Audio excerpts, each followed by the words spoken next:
संधान all Gujarat integrated classroom સેટેલાઇટના માધ્યમથી જોડતી કડી એટલે સંધાન.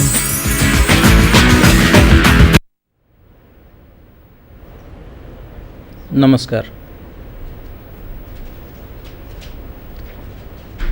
आप लोगों के साथ इससे पहले किए हुए वादे के मुताबिक चौथे बुधवार हायर एजुकेशन की इनिशिएटिव्स के बारे में बात करने के लिए आज मैं आपके सामने उपस्थित हुआ हूँ. सारे मित्रों, प्राचार्यगण और मेरे प्रिय कार्यक्रम अधिकारीगण, आज एक ऐसे इशू के ऊपर हम बात करने वाले हैं जो एनएसएस स्टेट अवार्ड के बारे में. एनएसएस की जब से शुरुआत हुई है, जो अच्छे कार्यकर्ता होते हैं, चाहे वो कार्यक्रम अधिकारी हो, चाहे स्वयंसेवक हो, चाहे यूनिवर्सिटी के कार्यकर्ता हो, उन सबको एक अप्रिसिएशन, उनकी रिकॉग्निशन के लिए एनएसएस अवार्ड की स्थापना की हुई है. राष्ट्रीय स्तर पर ये अवार्ड करीबन 1989 से शुरू हो चुका है, इंदिरा गांधी राष्ट्रीय सेवा योजना राष्ट्रीय पुरस्कार के तौर पर. दूसरे राज्यों में स्टेट अवार्ड्स हैं. राज्य स्तर पर श्रेष्ठ स्वयंसेवक हैं, श्रेष्ठ कार्यक्रम अधिकारी हैं, श्रेष्ठ कार्यक्रम समन्वयक हैं, प्रोग्राम कोऑर्डिनेटर्स, तो उनके लिए अवार्ड की बंदोबस्त की हुई है. यहाँ तक कि विश्वविद्यालय स्तर पर यूनिवर्सिटी लेवल पे अवार्ड भी एस्टैब्लिश की हुई है. जहाँ तक गुजरात की बात होती है, इस तरह का अवार्ड स्पोरेडिकली है, कहीं यूनिवर्सिटी देती है, कहीं पे कॉलेज लेवल पे बेस्ट वॉलंटियर्स की अवार्ड होती है. बट पहले बार एक सिस्टमेटिकली एनएसएस स्टेट अवार्ड हम शुरू कर रहे हैं इस साल से, जिसमें कार्यक्रम अधिकारी और वॉलंटियर्स स्तर पर अवार्ड ही इस साल दिए जाएंगे. जो डिसीजन लिया गया है स्टेट लेवल पे, उसी के हिसाब से श्रेष्ठ कार्यक्रम अधिकारी को अवार्ड दिया जाएगा और श्रेष्ठ वॉलंटियर जो हैं उनको अवार्ड दिया जाएगा.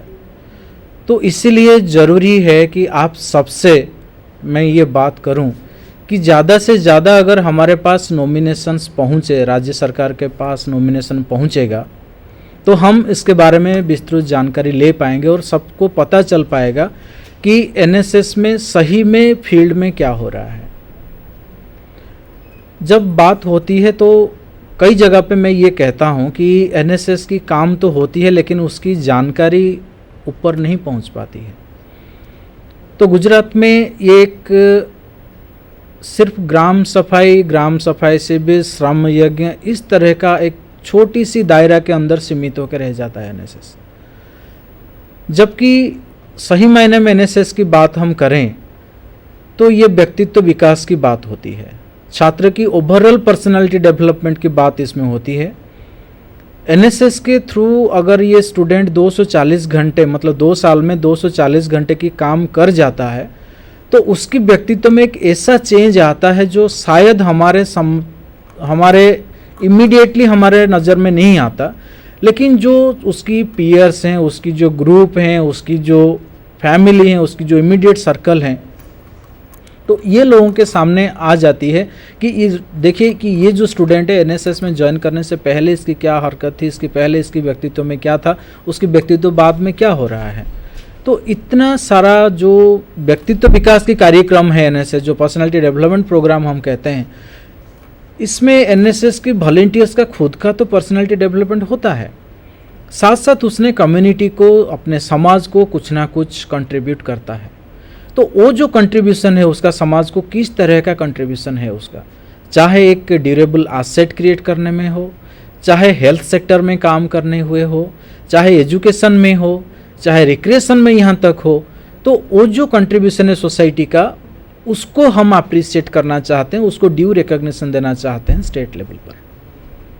सिमिलरली जो प्रोग्राम ऑफिसर्स हैं हमारे, न्यू एजुकेशन जो अभी एनएसएस को third dimension of higher education हम बात करते हैं, तो एक एक्सटेंशन एक्टिविटी एनएसएस ही है. इसमें एक जो हमारे कार्यक्रम अधिकारी हैं, उनको बहुत कुछ करने को मौका मिलता है और एक सिस्टमेटिक और रिकॉग्नाइज्ड प्लेटफॉर्म उनके सामने रखा हुआ है। मित्रों, मैं यहाँ पर ये बात शेयर करना चाहता हूँ कि एनएसएस की activity not only social service की एक्टिविटी है, नॉट ओनली कम्युनिटी सर्विस की एक्टिविटी है, पर्सनालिटी डेवलपमेंट की एक्टिविटी नहीं है, ये एकेडमिक की एक इनसेपरेबल पार्ट है। हमारा जो एकेडमिक्स है उसमें एनएसएस को हम एक बात करते हैं कि this is not a program, this is a lifestyle. क्योंकि अब देखिए, आप जो कार्यक्रम अधिकारी हैं हमारा, वो किस तरह से इसको अपने फेवर में इसको एनकैश कर सकते हैं। कोई भी सब्जेक्ट की कार्यक्रम अधिकारी, जो भी उनका सब्जेक्ट हो, जो भी स्टूडेंट जो भी सब्जेक्ट का हो, अगर उसके इंटरेस्ट की टॉपिक, उसके इंटरेस्ट की चैप्टर हम एनएसएस के थ्रू उसके सामने रखेंगे तो उसका इन्वॉल्वमेंट और बेटर हो पाएगा। फॉर एग्जाम्पल, हिस्ट्री के मानिए कोई विद्यार्थी है, उसको हम गांव की इतिहास लिखने के लिए बोल सकते हैं, उसकी तालुका की इतिहास लिखने के लिए बात कर सकते हैं, यहाँ तक कि जिले की इतिहास जिसके बारे में बाकियों को जानकारी भी नहीं, हम इतिहास संकलन कर सकते हैं। पूरे जो कॉलेज की जितना स्प्रेड है, मानिए एक तालुका में हो 50 गांव हो, 20 गांव हो, 10 गांव हो, 4 स्लम्स हो, या उस एरिया की हिस्ट्री क्या है, हिस्टोरिकल इंपॉर्टेंस हमारे एरिया की क्या है, उसको प्रोजेक्ट के हिसाब से ले सकता है।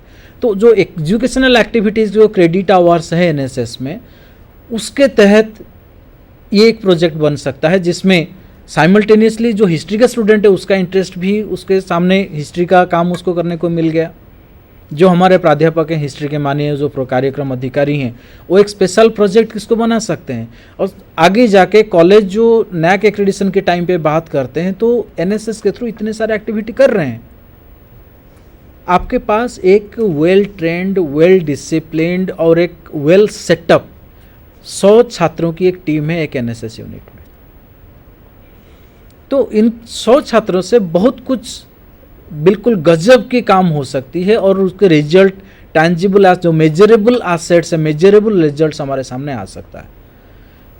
तो जहाँ तक विद्यार्थी की रिकॉग्निशन की बात आती है, विद्यार्थी की अवार्ड की बात आती है, साइमल्टेनियसली हम जो कार्यक्रम अधिकारी हैं उसको और जो बेस्ट कॉलेज हैं उसको भी अवार्ड देने की बात कर रहे हैं in line of national award. जो राष्ट्र स्तर की अवार्ड होती है उसमें जो बेस्ट कार्यक्रम अधिकारी हैं उसी के यूनिट को ही बेस्ट एनएसएस यूनिट या बेस्ट कॉलेज की अवार्ड मिलता है, और जो विद्यार्थी हैं विद्यार्थी इंडिविजुअल अवार्ड मिलता है। स्टेट एनएसएस अवार्ड के लिए ये डिसीजन लिया गया है कि इस साल बेस्ट वॉलेंटियर, बेस्ट कार्यक्रम अधिकारी और बेस्ट यूनिट की अवार्ड दिया जाएगा। इसकी जो सिलेक्शन क्राइटेरिया है, लगभग नेशनल अवार्ड जो है इंदिरा गांधी एनएसएस अवार्ड, उसी के लाइन पे रखा हुआ है सिलेक्शन क्राइटेरिया। जो एनएसएस यूनिट इसके लिए अप्लाई करेंगे, जाहिर है उनके बीच में ही जो हमारे पास नॉमिनेशंस आएंगे उसी में से ही हम सिलेक्ट करेंगे जो भी अवार्ड के लिए नॉमिनेशंस आएंगे। तो मित्रों, मेरा ये कहना है कि आपके पास आपकी जो एनएसएस यूनिट है, चाहे अवार्ड मिले ना मिले वो तो बाद की बात होती है, कम से कम आपकी प्रपोजल, आपकी प्रेजेंटेशन शासन के पास आने चाहिए। अगर आपकी प्रेजेंटेशन नहीं आएगा तो आप क्या कर रहे हैं सही मायने में किसी को नहीं पता चलेगा। वॉलेंटियर्स क्या काम कर रहे हैं, कार्यक्रम अधिकारी क्या काम कर रहे हैं, यहाँ तक कि दूसरे कार्यक्रम अधिकारी क्या काम कर रहे हैं, ये भी सबको पता चल जाएगा। तो मित्रों, ये एक अच्छी पहल है। इसी पहल के हिसाब से अगर हम बात करें, जो कॉलेजेस में एनएसएस यूनिट नहीं है, यहाँ पे ये एक सवाल आएगी कि जब एनएसएस अवार्ड की हम बात करते हैं जहाँ पे एनएसएस यूनिट नहीं है, तो क्या वहाँ पे ये इसको कैसे लागू किया जाएगा, वहाँ पे ये कैसे इम्प्लीमेंटेशन होगा।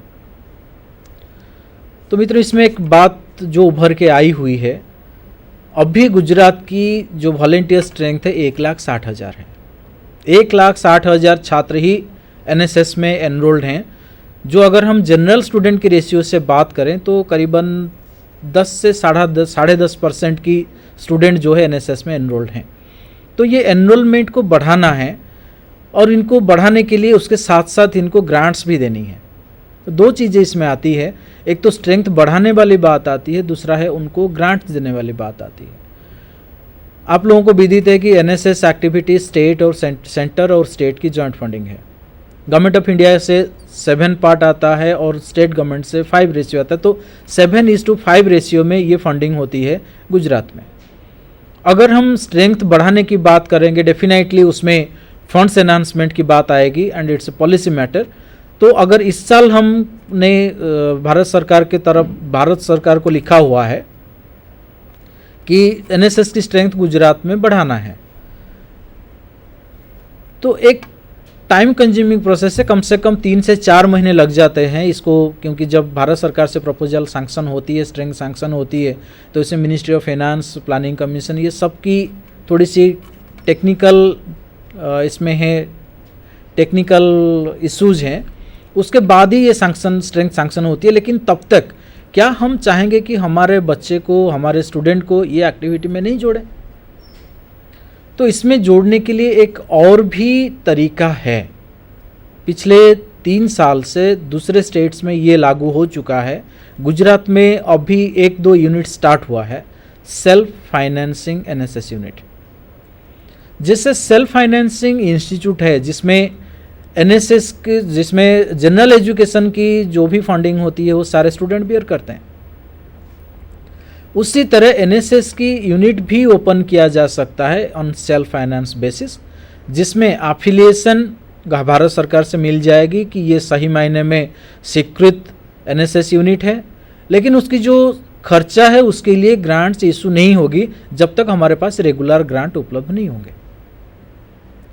तो मित्रों, हम ये नहीं चाहेंगे कि हमारे जो छात्र हैं वो एक स्ट्रक्चरल वे में इतने एक अच्छे एक्टिविटी में अपने आप को पार्टिसिपेट करें?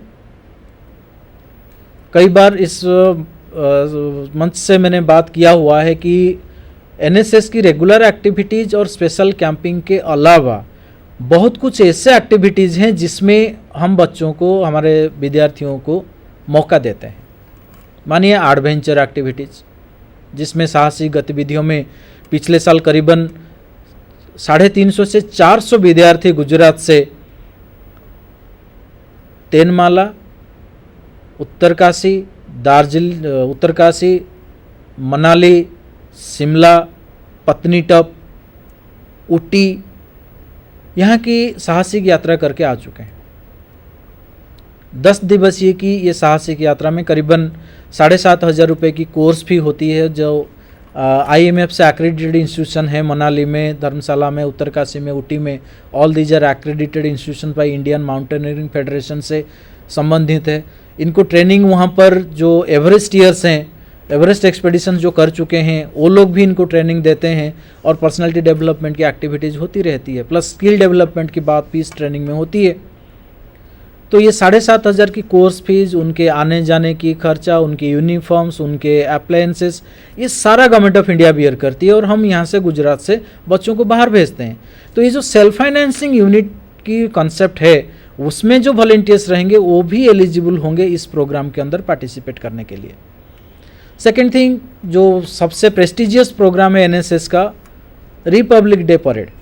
दिल्ली में 1 महीने के लिए रिपब्लिक डे परेड होती है 1 जनवरी से लेकर 31 जनवरी तक, जिसमें एनएसएस की जो चुनिंदा स्वयंसेवक के 200 पूरे इंडिया से आते हैं, ये राजपथ पर मार्च करते हैं।